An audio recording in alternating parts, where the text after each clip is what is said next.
Dear students, see, I was going through your book, that is geography,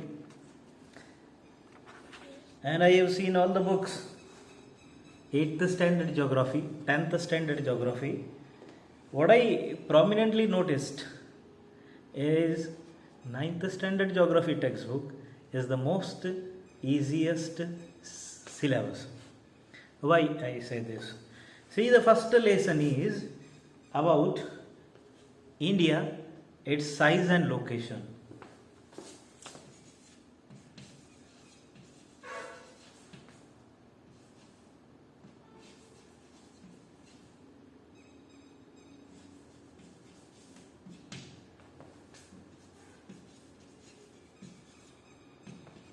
Everything in this lesson is about India, and the first point that you are going to learn in the first lesson, that is the size and location. The second one is physical features of India.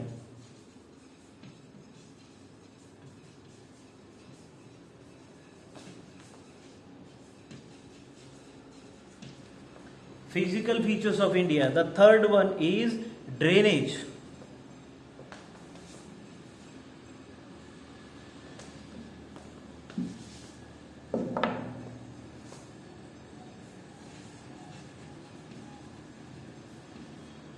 This is the third lesson. The fourth lesson is climate of India.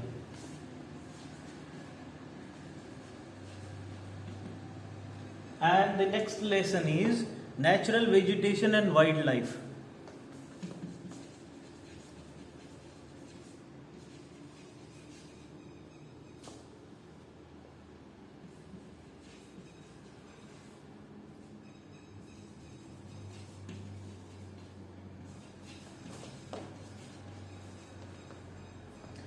And the last one is population. Okay, this lesson is cut from the syllabus. CBSE has declared that the lesson number 6 in geography 9th standard would be taken for internal and external assessment. Well, there is no external assessment for 9th standard, it is only for 10th and 12th standard, but still CBSE has declared to cut this lesson, to drop this lesson. Okay, we are going to drop it out. Even if I take it, population.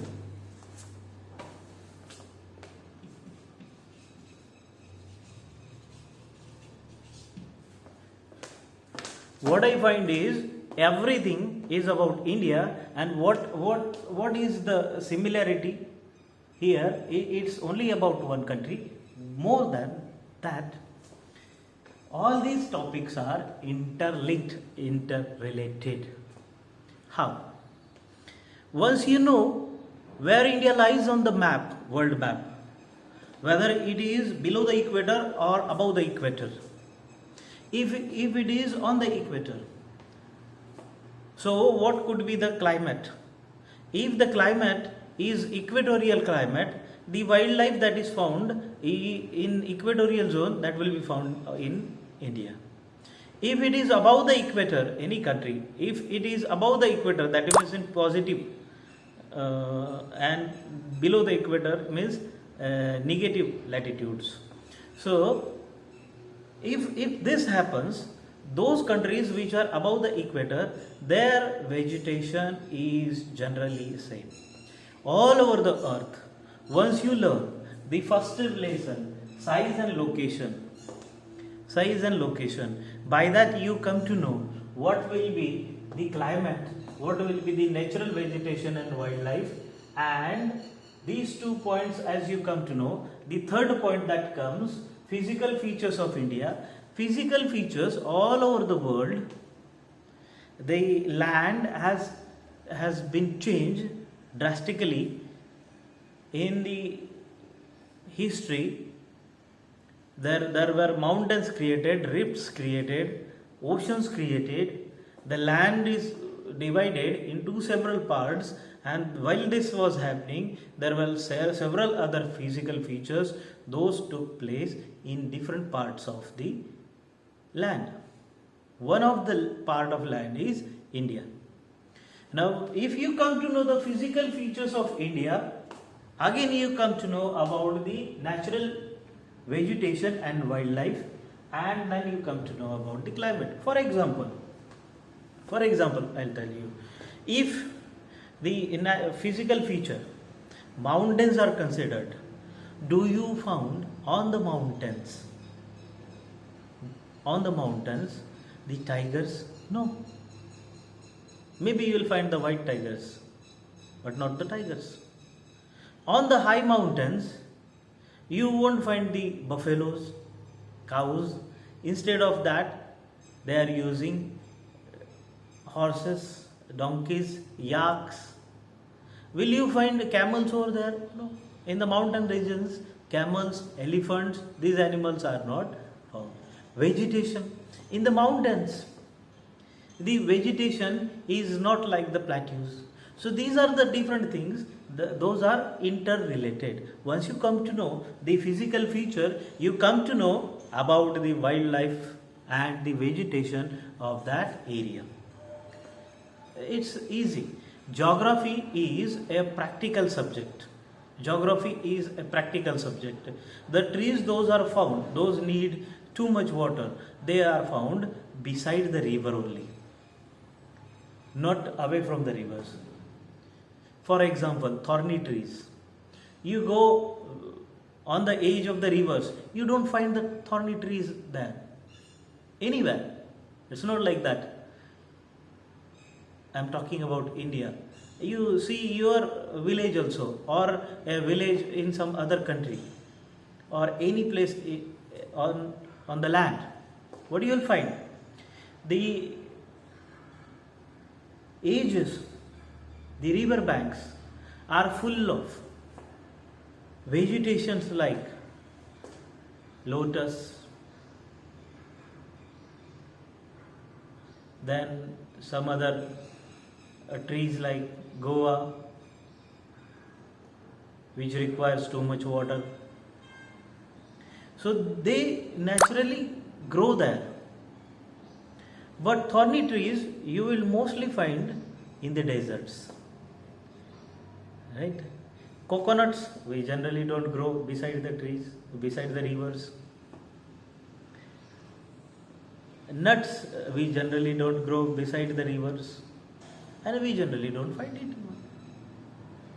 So in this way it is interlinked. That means I mean to say that if I take a period and if I start telling and talking only about India, because the whole chapters, all the chapters are covering only India.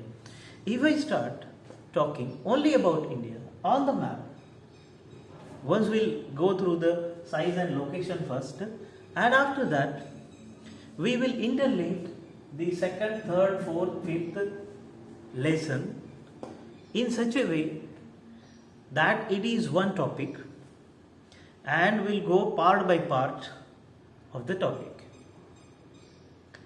That means within a day, within 3 hours, your whole book can be covered, can be learned. Now what remains is the writing skill, taking the notes, reading the lesson, and solving the questions. That does not mean this book is going to take you 1 full year. Now in this COVID-19 lockdown, don't think that the syllabus is going to be very, very, very difficult.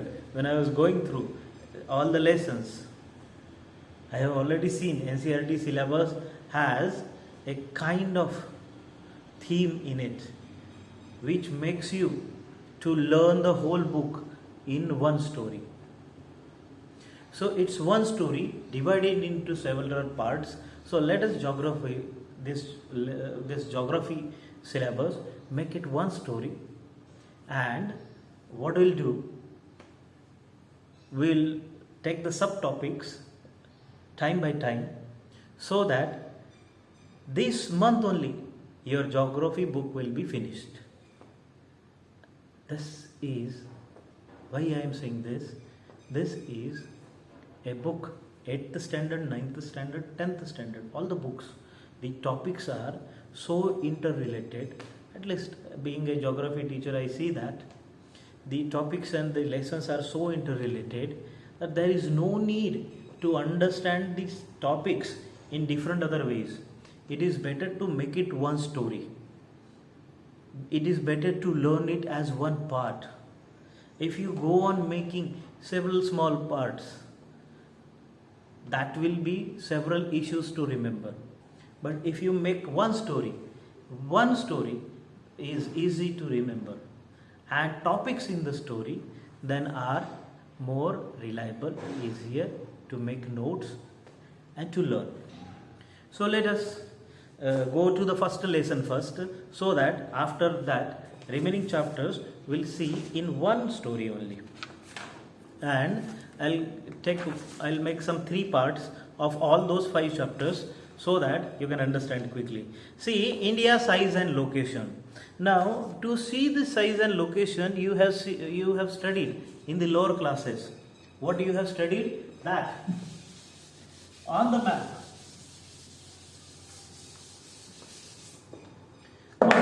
to tell the exact location of a point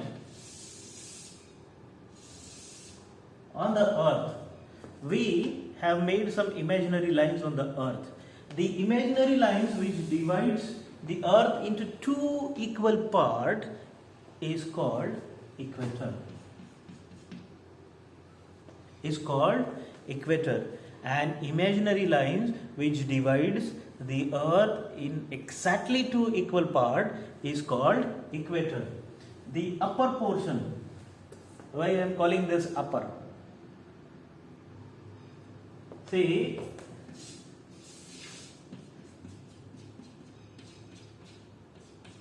here's the sun. The earth is exactly in front of the sun. It is moving around the sun.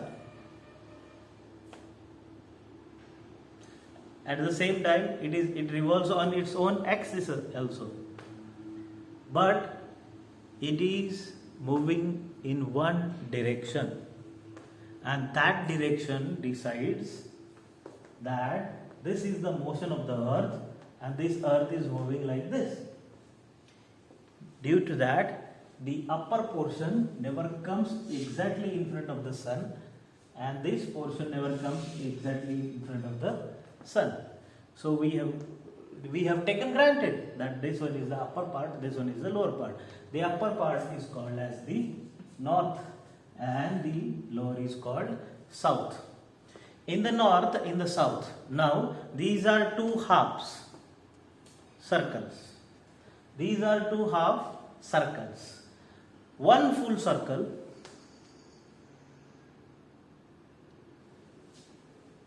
These are 2 half circles turned by the equator are further divided to tell the exact location of a place into some imaginary lines which are parallel to the equator.